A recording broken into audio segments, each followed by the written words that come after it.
Prezident İlham Əliyevin 25 may 2006-cı il tarixi sərəncamına əsasən hər il iyun ayının 23-ü dövlət qulluqçularının peşə bayramı günü kimi qeyd olunur. Bu münasibətlə Ağcabədi rayon icra hakimiyyətinin təşkilatçılığı ilə iyunun 23-də Konstitusiya və Suverenlik ili çərçivəsində tədbir keçirilib.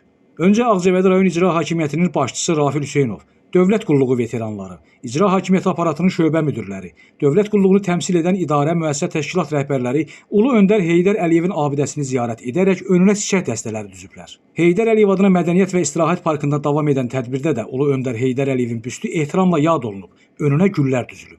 Açıq havada, çay süfrəsi ətrafında davam edən görüşdə Azərbaycan Respublikasının dövlət himni səsləndirilib. Ulu Öndər Heydər Əliyevin, həmçinin vətən şəhidlərinin xatirəsi bir dəqiqəlik sükutla yad edilib. Təbrik nitqi ilə çıxış edən icra başçısı Rafil Hüseynov əlamətdar gün münasibəti ilə dövlət qulluqçularını təbrik edib, onlara iş fəaliyyətlərində uğurlar arzulayıb. Rafil Hüseynov ölkəmizin beynəlxalq aləmdə nüfuzunun gündən-günə artmasından danışaraq dövlət qulluğu sahəsində aparılan siyasətdən də danışıb. Vurğulanıb ki, ölkəmizin idarə etməsində mühüm aparıcı rola malik olan dövlət qulluqçuları həmişə olduğu kimi bu gün də əsası dahi rəhbər Heydər Əliyev tərəfindən qoyulan müstəqilliyimizin və dövlətçiliyimizin möhkəmləndirilməsinə öz töhfələrini verir.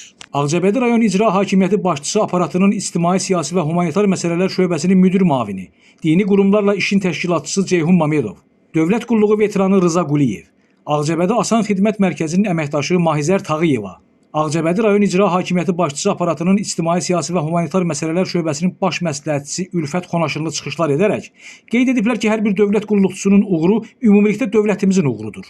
Dövlət qulluqçusu işə qəbul olunarkən istəyi dövlət qulluqçusu andına sadiq qalmalı. Azərbaycan dövlətinin onun qarşısına qoyduğu vəzifələri layiqincə yerinə yetirməlidir.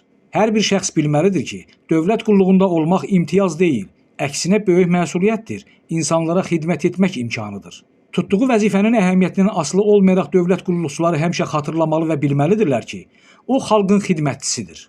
İnsanlara xidmət, onların qayğıları ilə yaşamaq dövlət qulluqçusunun əsas vəzifəsidir.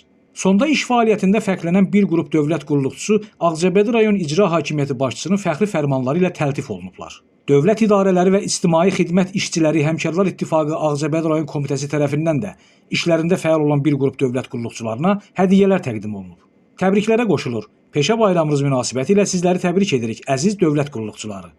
Gündüz Sevindik, Kənan İsayev, Aran Ağcabədi İnternet Televiziyası.